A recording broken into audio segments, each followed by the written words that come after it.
Hey guys, what's up? I'm Cuban Miss Prime. Did you know that for the last 10 years, you've been shooting videos at night the wrong way?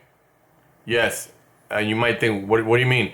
Well, here's the thing. Most cameras on the phones when you shoot video or pictures, especially video is in auto mode. So what happens is auto mode, you don't have control of the light or the shutter speed, so it jumps up and down depending where you point at, especially at night.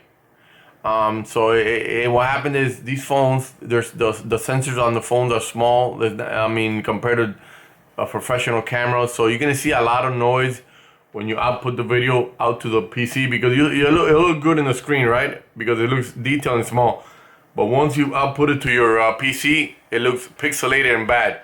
But you could fix a lot of that issues with Pro Mode. And a lot of phones don't have Pro Mode.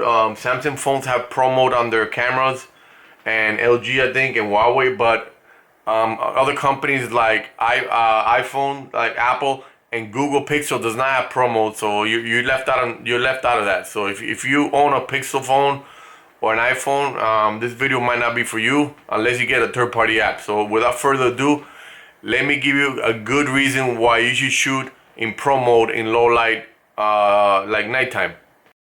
Now, when you start on Pro Mode, adjust the shutter speed. Make sure when you adjust it, you don't see all that grain in the sky. Make sure the sky kind of disappears, but don't make it too dark.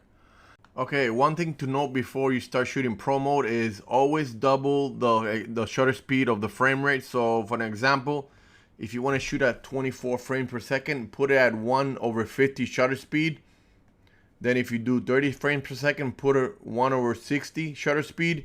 And then when you do 60 frames per second, do it at 1/20. But since this phone doesn't do 1/20, it does 1/25.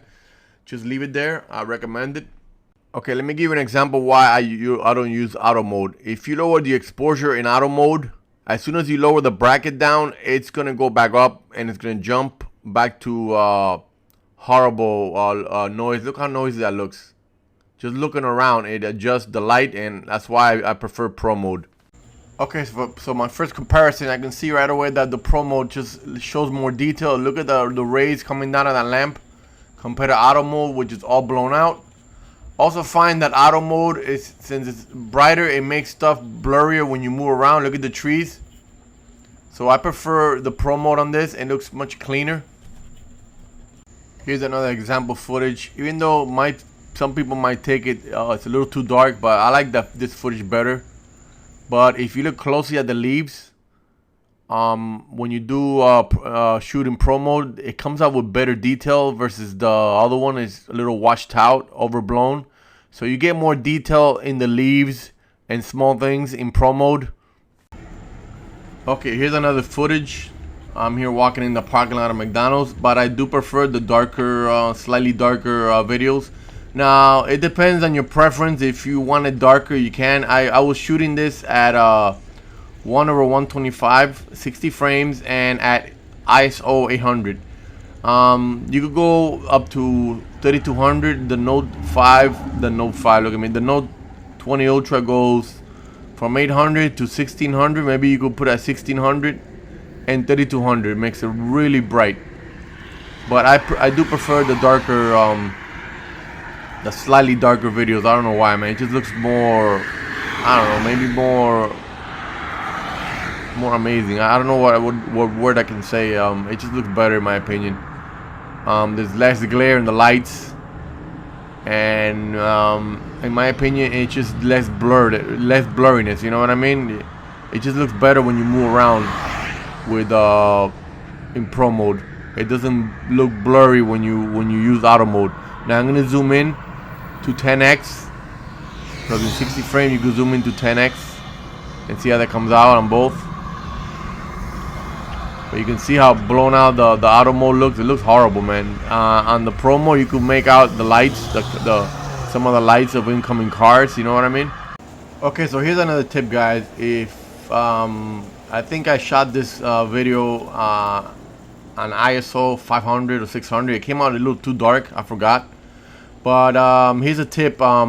If you are in a dark environment, you can still use Pro Mode. You don't have to use Auto Mode at all. You can still use Pro Mode and maybe put the ISO from 800 to 1600 or 3200 because that's how it jumps. It doubles always. But the auto mode doesn't look that bad here in this footage, but when you move around, it's just the blurring. Look at the difference when you move around.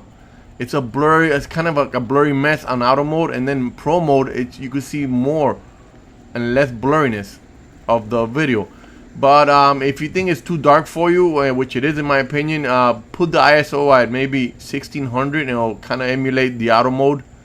So you can use pro mode in all kinds of lighting situations. It depends on your preference. Hey guys, I hope you enjoyed my video on how to use pro mode.